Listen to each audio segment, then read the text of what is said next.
বাংলাদেশের ক্রিকেটের ভবিষ্যৎ এখন তামিম ইকবাল খানের হাতে। তামিম ইকবাল খান, ক্যাপ্টেন তামিম ইকবাল খান, তিনি যখন বাংলাদেশের ক্যাপ্টেন ছিলেন সেই সময় বাংলাদেশের জাতীয় দল অনেক সফলতা পেয়েছিল। তবে এবার তিনি থাকবেন অন্য ভূমিকায়। বিসিবির পরিচালনা পরিষদ ভেঙে দেওয়া হয়েছে।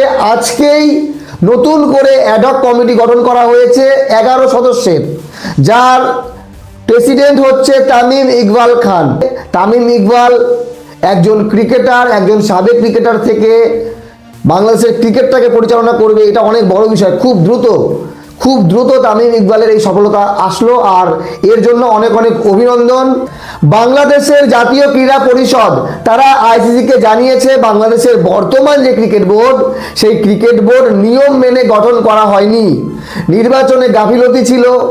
বর্তমান president, x president Aminul Islam বুলবুল, তিনি ক্ষমতার অপব্যবহার করেছেন। এমনকি টি-20 বিশ্বকাপে যে কন্ট্রোভার্সি, সেটাকে ঠিকমতো এই ক্রিকেট বোর্ড হ্যান্ডেলই করতে পারেনি। তো প্রশ্ন হলো, তামিম ইকবাল খান আসার পর বাংলাদেশ ক্রিকেটে কি কি পরিবর্তন হতে পারে? আমরা অনেক অনিয়ম দেখেছি গত 3 বছরে। বিপিএলে তো আমরা আরও বেশি দেখেছি। বিপিএলে প্লেয়ার খেলে না, প্লেয়ার ম্যাচ বয়কট করে দেয়, টুর্নামেন্টের মাঝপথে বন্ধ হয়ে যায়, ফ্র্যাঞ্চাইজি ভেঙে যায়, পেমেন্ট হয় না, হোটেলে ক্রিকেটার বন্দি।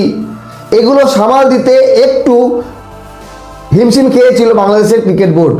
তবে 2012 সালে বিসিবির সাবেক প্রেসিডেন্ট নাজমুল হাসান পাপন অক্টোবর মাসের 2012-তে তিনি দায়িত্ব নেন বাংলাদেশ ক্রিকেট বোর্ডের, এবং 2024 টানা 12 বছর তিনি বাংলাদেশ ক্রিকেটকে চালিয়েছেন।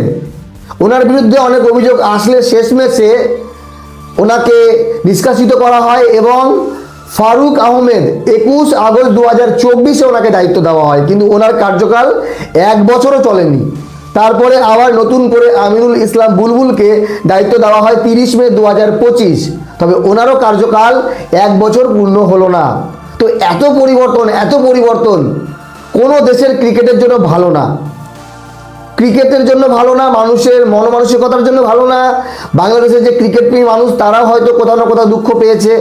তো এইবার কার নেতৃত্বে বাংলাদেশ ক্রিকেট বিশ্ব চ্যাম্পিয়ন হবে, আইসিসিতে ভালো করবে, এশিয়ান ক্রিকেটে ভালো নাম করবে, কার আন্ডারে, সেই অপেক্ষায় রইল গোটা বিশ্ব। আপনাদের মতামত জানাবেন।